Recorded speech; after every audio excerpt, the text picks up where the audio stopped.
السلام علیکم۔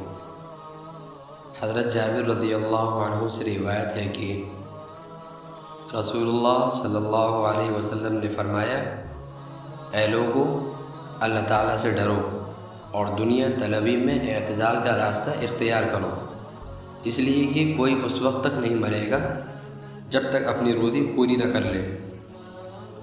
گو اس میں یعنی اس کے اعتبار سے تاخیر ہو، لہذا اللہ سے ڈرو اور روزی کی طلب میں اعتدال کا راستہ اختیار کرو۔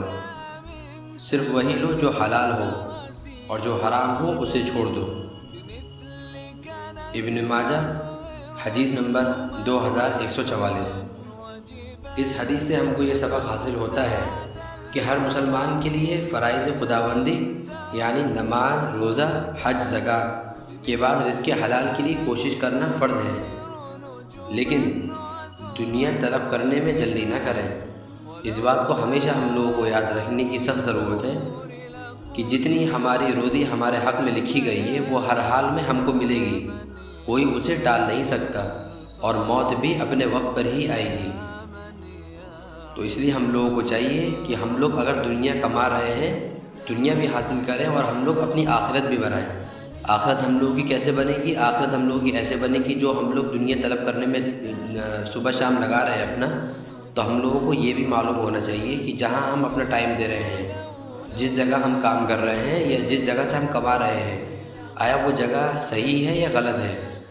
یعنی جو پیسہ ہمارے پاس آ رہا ہے وہ حلال طریقے سے آ رہا ہے یا حرام طریقے سے آ رہا ہے پیسہ؟ تو ہم لوگ دنیا حاصل کریں، اس سے کسی نے نہیں روکا آپ لوگوں کو، اور سب لوگوں کو چاہیے کہ وہ محنت کریں اور دنیا میں خوب کمائیں اور ترقی کریں، لیکن اپنی آخرت کا بھی ہمیشہ دھیان رکھیں۔ دنیا حاصل کرنے میں اتنی جلدی نہ کریں کہ ہم لوگوں کے ذہن سے یہ نکل جائے کہ جو ہم کما رہے ہیں یہ صحیح جگہ سے کما رہے ہیں یا غلط جگہ سے کما رہے ہیں۔ اپنے اوپر حاوی ہونے مت دے دنیا کو، دنیا کو حاصل کریں کنٹرول میں رکھ کے، ہے نا، اپنے کنٹرول میں رکھیں دنیا کو اور پھر حاصل کریں، اور آخرت کو دھیان میں رکھیں ہمیشہ۔ اس طرح سے ہم لوگ کو دھیان رکھنے کی سخت ضرورت ہے، اور ہم لوگ کو چاہیے کہ ہر ٹائم ہم لوگ اللہ تعالیٰ سے ڈرتے رہیں۔ اس طرح کی مزید ویڈیو جاننے کے لیے آپ ہمارے چینل کو سبسکرائب کریں، لائک کریں، شیئر کریں، کمنٹ کریں۔ شکریہ، جزاک اللہ خیر، السلام علیکم۔